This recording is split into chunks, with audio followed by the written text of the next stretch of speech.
खबर शामिल करते हैं जहलुम की तहसील दीना से। फैसल महमूद की रिपोर्ट के मुताबिक सिविल डिफेंस ऑफिसर जहलुम की तहसील दीना में गैर कानूनी काम करने वालों के खिलाफ कार्रवाई। Director civil defence Punjab Shahid Hasan Kalyani और डिप्टी कमिश्नर जहलुम नुमान हफीज़ की हिदायत पर civil defence officer Jhelum Mohammad Buta Awan ने गैर कानूनी काम करने वाले मिनी पेट्रोल पंप मोटा गरबी तहसील दीना को सील कर दिया और पुलिस स्टेशन दीना में मुकदमा दर्ज करवा दिया।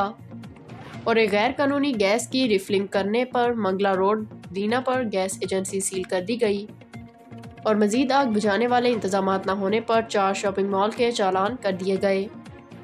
और जनाब डिप्टी कमिश्नर जहलुम नुमान हफीज़ के हुक्म के मुताबिक किसी भी गैर कानूनी काम करने वाले के खिलाफ सख्त से सख्त कानूनी कार्रवाई अमल में लाई जाएगी।